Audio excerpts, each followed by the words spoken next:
ఎంపీలు ఎమ్మెల్యేలు కలిసి పనిచేయాలి. ఎమ్మెల్యే ఆ కాన్స్టిట్యున్సీలో ఉండే కమిటీలతో కలిసి పనిచేయాలి. ఎంపీ పోయినప్పుడు నేను చూస్తున్నప్పుడప్పుడు ఎమ్మెల్యేలు నేను చెప్పినప్పుడే నువ్వు రావాలనడం, అదే మరి ఎమ్మెల్యేలంతా కూడా కార్యకర్త నా మాటలు వినకుండా నా పర్మిషన్ లేకుండా చేయకూడదని చెప్పడం, ఆదేశాలు ఇవ్వడం.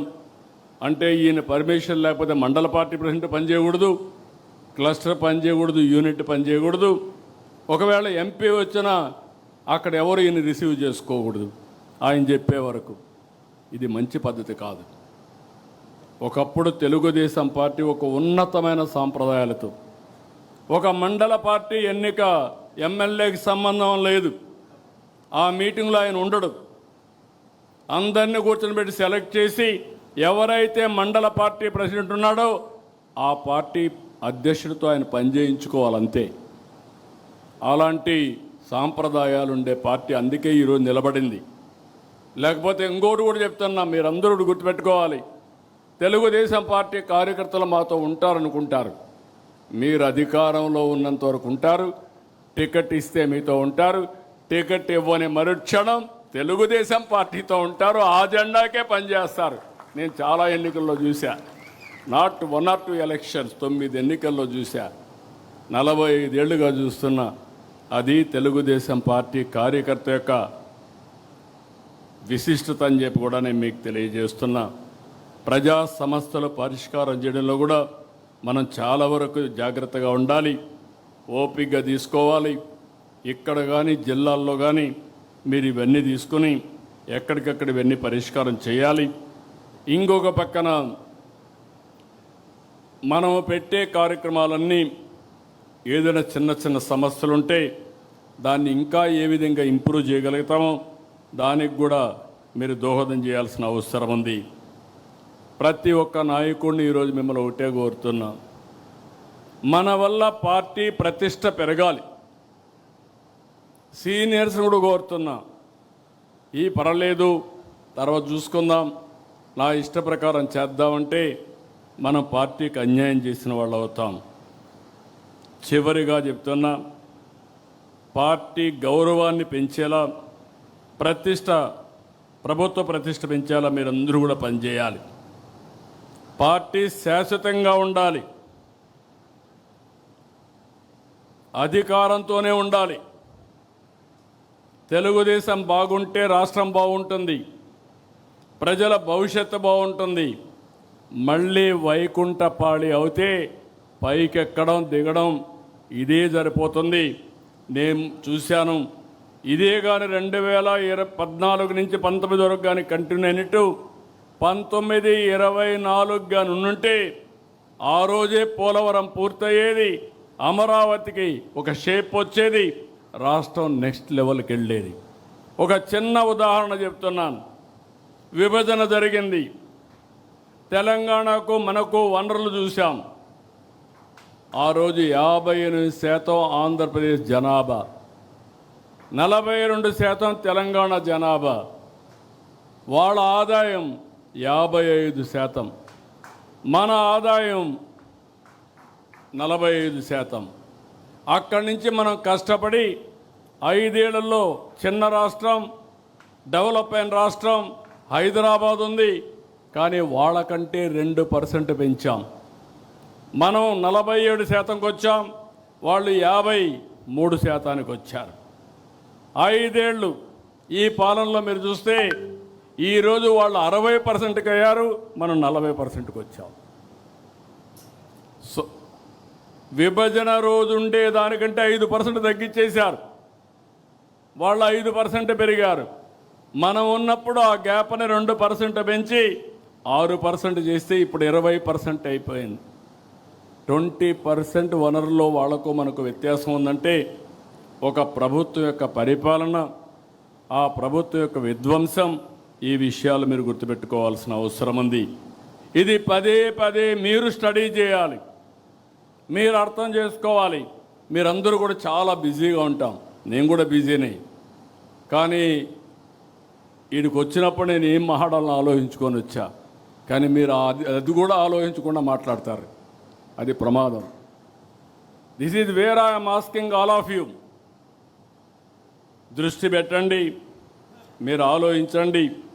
ఫైనల్గా ఒకటే చెప్తున్నా, ఈరోజు ప్రమాణ స్వీకారణ మీరు చూశారు. 2047కి తెలుగు జాతిని నెంబర్ 1 చేయాలనేది మనందరి లక్ష్యం, మనందరి సంకల్పం. అది ఒక్క తెలుగుదేశం పార్టీతోనే సాధ్యం. మళ్ళీ ఇక్కడ విజ్ఞప్తి చేస్తున్నాం, మీ అందరికీ కూడా చెప్తున్నాను. ఎవరికి కొంతమంది అడుగుతున్నారు, నా పర్మిషన్ లేకుండా పదవులు ఇవ్వకూడదని కూడా ఇంకా అలాంటి ఆలోచనలు ఉన్నాయి పార్టీలో. ఎవ్వరి పర్మిషన్ ఉండదు. ఎవడు బాగా పనిచేస్తే వాడికే దండేస్తాం తప్ప ఎవరి పర్మిషన్ ఉండవు. పార్టీ ఎవరిని నియమిస్తే వాళ్ళకు అండగా నిలబడడం, వాళ్ళతో కలిసి పనిచేయడం మీ బాధ్యత, మనందరి బాధ్యత, నా బాధ్యత కూడా. ఇంకా విధానాన్ని రూపకల్పన చేసుకుందాం. ఏ విధంగా అవార్డు వాళ్ళని గుర్తించాలో చేద్దాం. మీ గౌరవం పెరగాలంటే మీ నియోజకవర్గం బలంగా ఉండాలి. మీ నియోజకవర్గం బలహీనపడి మీరు బలపడాలంటే, మీ గౌరవం పెరగాలంటే పెరగదని చెప్పి కూడా నేను మీకు తెలియజేస్తున్నా. నేను బ్లంట్గానే చెప్తున్నా. ఈరోజు ఏమనుకోవద్దండి, మనసిప్పి మాట్లాడాలి. మనసిప్పి మాట్లాడకపోతే మీరు ఏమనుకుంటారంటే, ఎవరైనా పని చేయకపోయినా నాకు గౌరవం ఇవ్వమంటారు, నేను ఫస్ట్ నుంచి ఉన్నాను నాకు గౌరవం ఇవ్వమంటారు. కావాలంటే మా ఇంటికి పిలిచి ఒక కాఫీ ఇస్తాను, కానీ పార్టీ కోసం పనిచేసిన వాళ్ళకే గుర్తింపు ఉంటుంది. నేను వెరీ క్లియర్. నా ఫ్రెండ్ అయినా లేకుండా నా ఇంట్లో దగ్గరగా ఉన్న రేపు ఎవరైనా సరే వేదిక పైన ఉండేవాళ్ళు కానీ కింద ఉండేవాళ్ళు కానీ అందరికీ ఒకటే రూల్ వర్తిస్తుంది. సమర్థత, పార్టీకి లాయల్టీ, రాష్ట్రానికి ఉపయోగపడే నాయకత్వానికి నేను అండగా ఉంటానని మరొక్కసారి తెలియజేసుకుంటూ, ఈరోజు ఈ మీటింగ్లో మిమ్మల్ని అందరినీ చూశాను, చాలా సంతోషం. నేను చాలామందికి పదవులు ఇచ్చినప్పుడు కొంతమంది చూడకుండా కూడా ఒకసారి పిలిచి రాష్ట్రం అంతా ఎతికాను. ఒకరోజు ఒక 6 గంటలు ఎమ్మెల్యే సీటుకు ఎంపీ సీటుకి ఇంత ఎక్సర్సైజ్ చేయలే. ఒక పాలిట్ బ్యూరోకి ఇవ్వాలంటే చాలా రోజులు ఎక్సర్సైజ్ చేశాను, డేటా ఉన్నప్పటికీ. చేసిన తర్వాత ఎవరున్నారంటే, మన విజయనగరం నుంచి మండల పార్టీ అధ్యక్షుడిగా గజపతి నగరంలో పనిచేసిన అమ్మాయి కనపడితే, ఆ అమ్మాయిని ఫస్ట్ టైం నేను చూశాను. ఎప్పుడు ఇవ్వాలని నిర్ణయం చేసిన తర్వాత పిలిపించాను. మంగళగిరిలో ఒక క్లస్టర్ ఇన్ఛార్జ్ బ్రహ్మాండంగా పనిచేస్తే, ఆ క్లస్టర్ డేటా తెప్పించిన తర్వాత చూస్తే ఇక్కడే ఉన్నాడంటే అతన్ని పిలిపించి మాట్లాడారు. అంటే వాళ్ళ పనితనమే. ఒక్కరోజు పని చేయడం కాదు, మళ్ళీ అది కూడా గుర్తుపెట్టుకోండి. మీరు ఏదో ఒకరోజు పని చేస్తాం కాబట్టి మాకు పదవి ఇవ్వండి, కుదరదు. ఎవరికి అప్పచెప్పిన బాధ్యత ఆ క్లస్టర్లో అతిపెద్ద మెజార్టీ తెచ్చాడు. ఆ అమ్మాయి పంచాయతీ ప్రెసిడెంట్గా ఎన్నికై అక్కడి నుంచి ఆ మండల పార్టీ ఆడవాళ్ళు, మహిళల్ని చాలామంది ఇంకా యాక్సెప్ట్ చేయరు. చూశాను నేను జిల్లాల్లో కూడా మిమ్మల్ని. చాలామంది మహిళల్ని ఎక్కువ మీటింగ్లో కూడా చూసి తక్కువ వస్తూ ఉంటారు. నేను అందుకే చెప్తున్నాను. కానీ అలాంటిది ఒక మహిళ మండల పార్టీ అధ్యక్షులుగా సమర్థవంతంగా అందరి మన్ననలు పొందగలిగింది. ఇది ఉదాహరణ మాత్రం. భవిష్యత్తులో ఇలాంటి ఉదాహరణలు ఇంకా ఎక్కువ మీరు చూస్తారని చెప్పి మీ అందరికీ తెలియజేసుకుంటూ, అది కార్యకర్తే అధినేత. సమర్థవంతమైన కార్యకర్తలు తయారు చేస్తాం, నాయకులుగా తయారు చేస్తాం. నాయకత్వానికి కొరత లేదు. ఆ విషయం గుర్తుపెట్టుకోవాల్సిందిగా మరొక్కసారి అందరినీ కోరుకుంటూ, మళ్ళీ ఒకసారి ఉండే ఎమ్మెల్యేలందరినీ కోరుతున్నా. చాలామంది కొత్త ఎమ్మెల్యేలు వచ్చాం, చాలామంది కొత్త మంత్రులు అయ్యాం.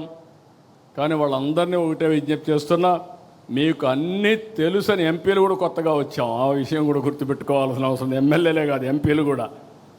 మీరందరూ గుర్తుపెట్టుకోవాల్సింది, మీకు అన్నీ తెలుసని తప్పులు చేయొద్దండి. నేర్చుకుందాం, ముందుకెళ్దాం, రాష్ట్రానికి ఉపయోగపడదామని మరొక్కసారి అందరినీ కోరుకుంటూ, చేస్తారని చెప్పి ఆశిస్తూ, అందరికీ నమస్కారాలు. జై హింద్, జై తెలుగుదేశం. ఇప్పుడు తెలుగుదేశం గట్టిగా, Telugu Desam, Telugu Desam. NTR Amar high. NTR NTR NTR. Thank you. Nara Chandrababu Naidu గారి నాయకత్వం, నారా చంద్రబాబు నాయుడు గారి నాయకత్వం, నారా చంద్రబాబు నాయుడు గారి నాయకత్వం, యువ నాయకుడు శ్రీ నారా లోకేష్ గారి నాయకత్వం, నారా లోకేష్ గారి నాయకత్వం, నారా లోకేష్ గారి నాయకత్వం. దయచేసి అందరూ తమ తమ స్థానాల్లో కూర్చోవలసిందిగా కోరుతున్నాం.